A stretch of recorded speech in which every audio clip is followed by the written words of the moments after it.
Amis monteurs, bonjour. On va voir ici la printanière.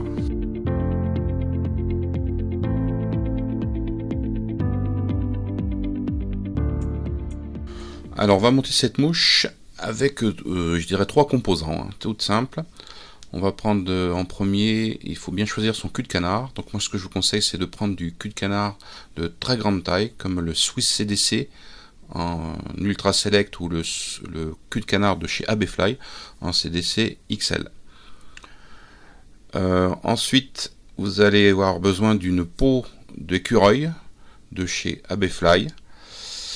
Très belle peau, vous voyez, c'est très beau poil moucheté, sombre, vraiment produit de très bonne qualité. Et ces poils sont pratiquement aussi longs que du poil de lièvre. Et en plus, avec cette mouche, on va utiliser une petite nouveauté vraiment très intéressante. Là, je vous ferai voir au cours de la vidéo comment son intérêt. Ça s'appelle du kapok. Le kapok, c'est une fibre naturelle qui a été utilisée dans le temps à faire les gilets de sauvetage. C'est une fibre qui ne coule pas. Donc très intéressante pour monter les mouches. Donc vous aurez tous les liens dans la description de la vidéo pour aller acheter tous ces matériels. Voilà, une fois que vous avez tout votre matériel, on va pouvoir débuter. Alors, je monte cette mouche sur un hameçon Daichi 1180 numéro 14. Et là, j'utilise du fil de montage du 12-0 ou du 14-0. Donc ça, c'est un petit peu en fonction de chacun. Donc là, j'arrive jusqu'à la courbure et je me mets en attente. Donc vous voyez, le kapok, cette fibre naturelle, est très fine, très légère, très intéressante. Et vous allez voir, je fais un petit essai sur de l'eau. Vous voyez, déjà, comme ça, en elle-même, elle flotte très bien. De toute façon, c'est impossible de la faire couler.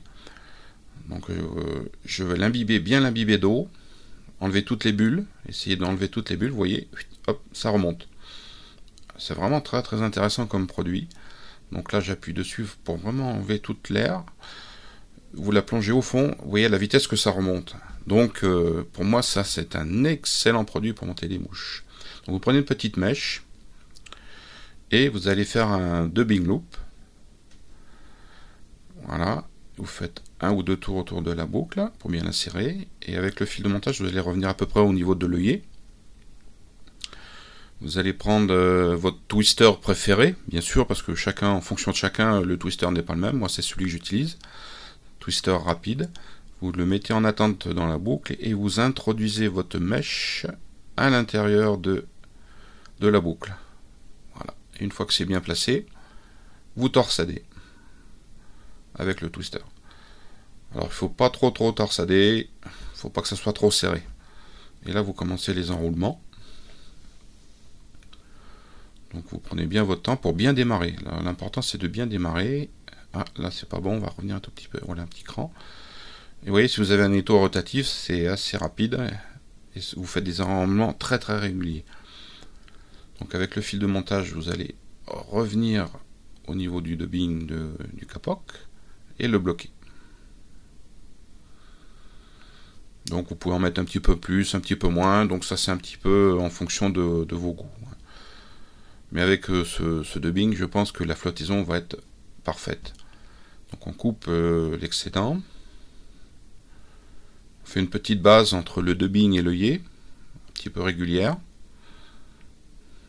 Voilà. Là, on va choisir du CDC, alors la couleur que vous voulez. Moi je vais prendre un petit peu le jaune, j'aime beaucoup cette couleur. Vous prenez deux grandes plumes.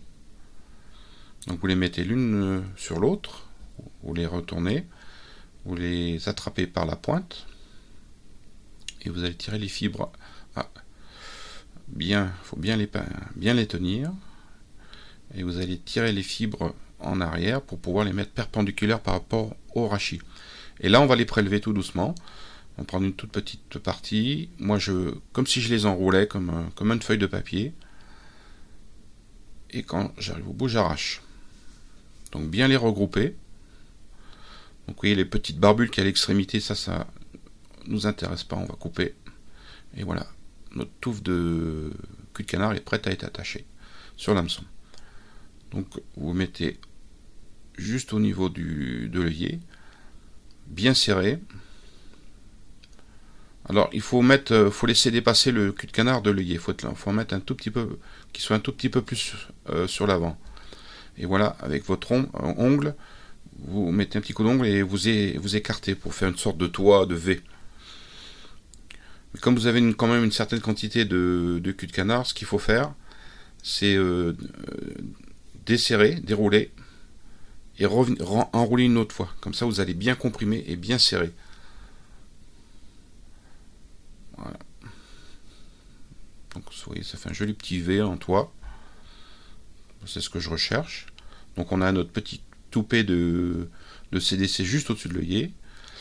Et là, on coupe pour l'aile. Alors, la longueur, hein, c'est en fonction de chacun. Donc, on va prendre cette belle peau de cureuil tanné. Et on va prélever des poils. De la même façon pour faire une collerette en lièvre. Donc, on va essayer de prendre ma touffe. Donc, je pense que en se mettant sur le bord, c'est un petit peu plus facile. Voilà.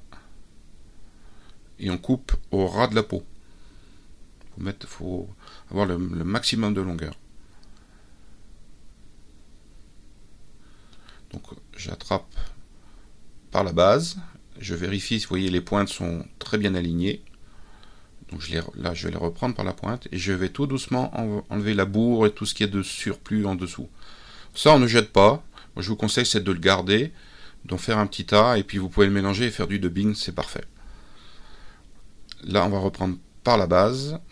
Et voilà, ils vont être prêts à être attachés. Donc on refait un dubbing loop.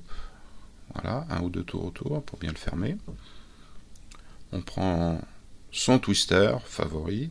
Je répète, chacun a le sien. Et j'introduis dans la boucle. Comme pour une collerette en lièvre, exactement la même chose. Sauf que vous pouvez voir ici, ces poils d'écureuil sont vraiment extraordinaires. Ils sont noirs, piquetés de brun. C'est vraiment une qualité extra. Ça.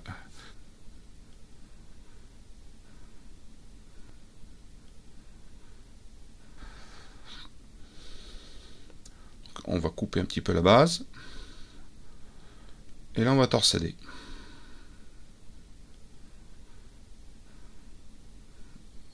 Une fois que c'est bien torsadé, ce joli petit goupillon, on va le placer. Vous voyez, dès qu'on arrive à hauteur du cul de canard, on rabat tout en arrière. Et on enroule. Alors, faut pas oublier de faire quand même une certaine, dans le dubbing loop, de mettre une certaine longueur de poil, sinon vous serez trop court. Et vous pourrez faire simplement un tour et ça sera pas suffisant. Voilà, vous voyez ici j'ai fait 3 tours, c'est impeccable. Et là on va passer le fil de montage juste au-dessus de l'œillet, entre le tout petit toupet de CDC et l'œillet. Donc en même temps, et on bloque le dubbing loop qu'on va couper. Voilà. Donc maintenant il ne reste plus qu'à faire notre tête. Alors comme il y a le toupet de cul de canard qui est au-dessus, donc moi ce que je conseille, vous voyez, en serrant très fort et en tirant très fort, de bien le ramener en arrière pour bien dégager. Et là vous pouvez faire votre tête. Voilà, je fais 2 demi-clés. Et il ne restera plus qu'à mettre une toute petite goutte de cyanolite pour terminer la mouche. Alors ça c'est une très très bonne mouche, un début de saison dans les courants. Donc vous pouvez la faire en différentes couleurs, en beige, en noir. Vous pouvez aussi, à la place de l'écureuil, mettre du poil de lièvre, une plume de coq, du cul de canard. Il y a beaucoup de possibilités dans ce modèle. À bientôt.